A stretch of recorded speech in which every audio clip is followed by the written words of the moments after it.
on the News Channel 5 network. This is MorningLine with Nick Barris.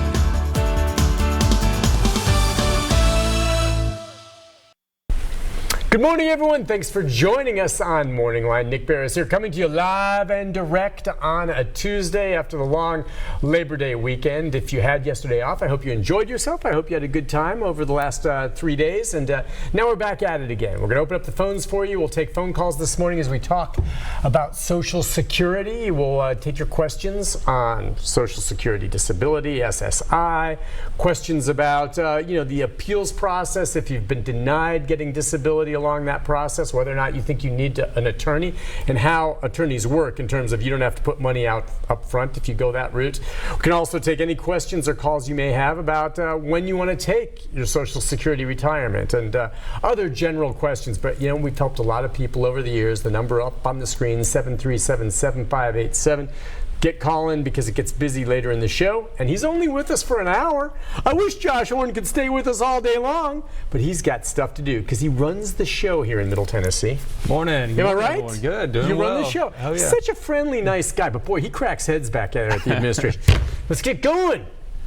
Are you guys out of the hiring freeze? We're kind of end of the year. I'm hoping that there might be a couple more hires. You guys could always use more people. Yeah, you always absolutely. could. I mean, I'm trying to get a handle on.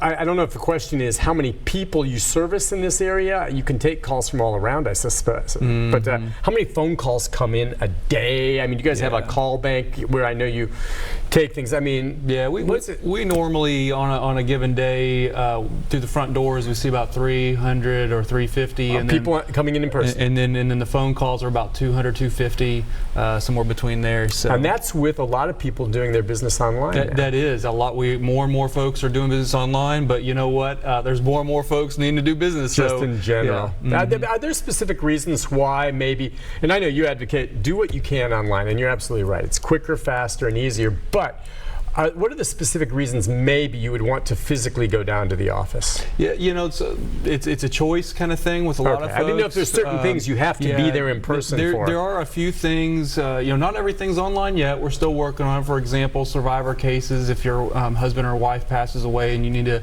file for some survivor benefits, that's something that we just currently don't offer online. A lot of post-entitlement type transactions, especially with the SSI program, still have to be done either over the phone or in person, and so we're always adding things to the online services. And so it might be a good time to mention, very, very recently we've added the online replacement Social Security card. So if you just need a plain Jane replacement card because yours got lost or stolen or something like that, you're not going to make any changes, and you're an adult, you can actually go on socialsecurity.gov, sign into your My Social Security account, and get your replacement card right there rather than having to come into the office or anything like that. Awesome. Is there anything else before we get to phone calls? Some are already coming in, but anything else you want to touch bases on? I know September, October, a lot of folks start thinking about end of the year. Maybe I want to retire this year. A lot of folks want to retire effective with January, and one of the big questions is, well, how soon do I have to come in? Some people are really ahead of the game. It's like 6 months ahead they want to come in, and that's unfortunately that's actually too early because the systems won't even take it. And then of course some people wait until the last minute, but we usually recommend about 2 months ahead of time if possible. We can do it last minute, but sometimes there's some delays. If you come in a couple of months ahead of time, we can make sure that all the ducks are in a row, just in case there's any documentation you need to bring in, which that nowadays, most of the time your birth certificate's online, or we have record of it already these days, and so that's not even a problem hardly anymore.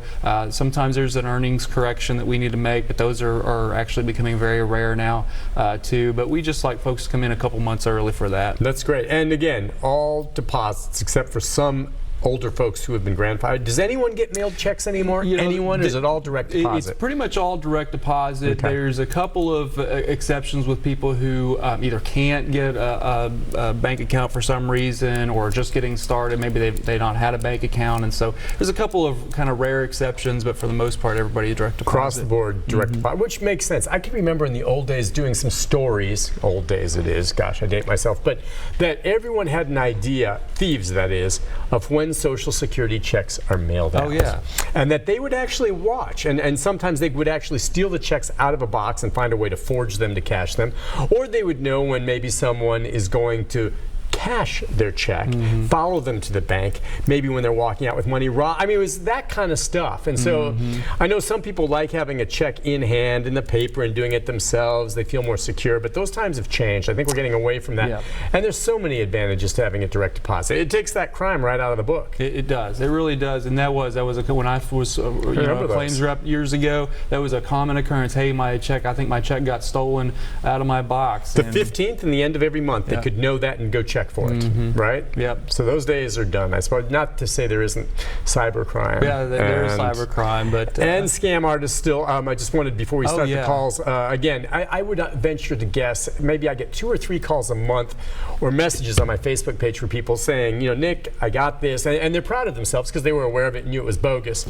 But folks saying, you have to contact us and give us some information, or your Social Security check's going to stop. Someone claiming to be Social Security, and you've said time and again, that's not the way you guys do business. No, and unfortunately, it's just more and more common where people are calling and making threats. Social Security's not going to make a threat on you, and it's just like you said, cybercrime, people scamming, trying to get you to react and respond in a way that they want you to. The threats are what scare you. But just remember, Social Security doesn't do it. So when you hear it and someone says that, I can see a senior who's maybe a little naive and hasn't paid as much attention, gets a call, and all of a sudden is threatened or told they're going to cut it off. That scares them. That's what they fixate on.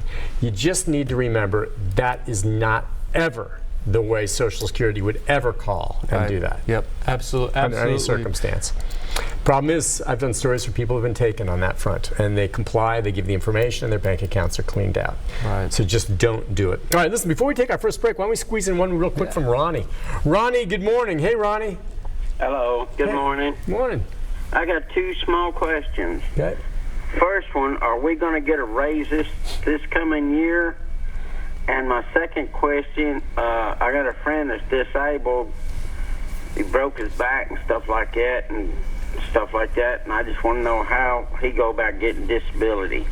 Okay. Yeah, so great questions. First of all, the annual cost of living is usually they make that choice in November. We haven't really heard yet as to whether they're going to have one this year. Normally they do have at least some small cost of living increase, but that'll come out usually early in November. So we look forward to hearing about that. As far as your friend filing for disability, more and more folks, the best way is to go online. You can sign into your My Social Security account and file for disability right there. You can put all your doctor's information and all the details in there.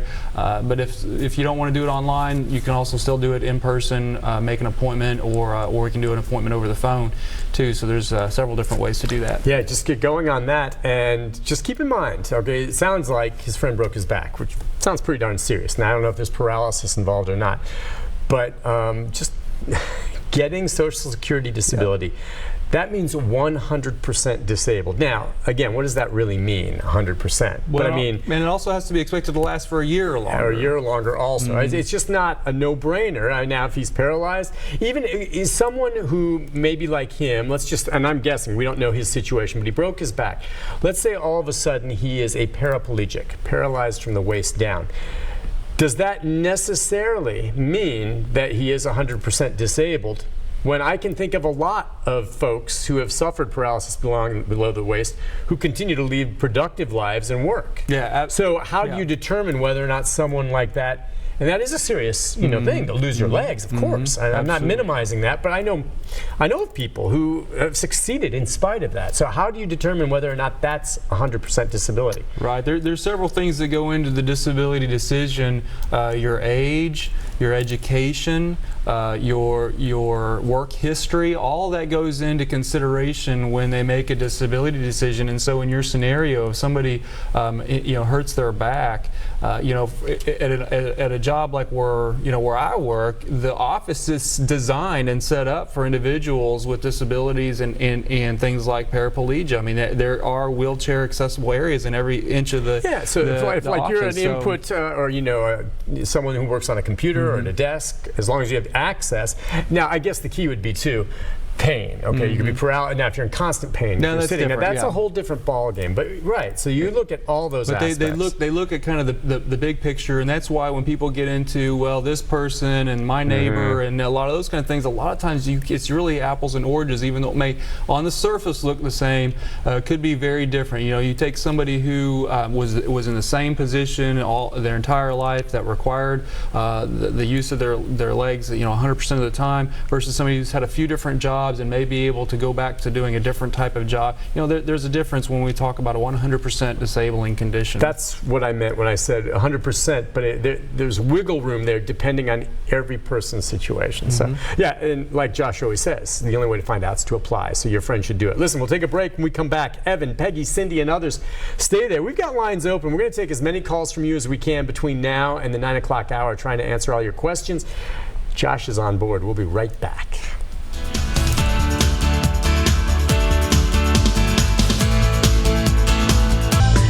Your parents, your children.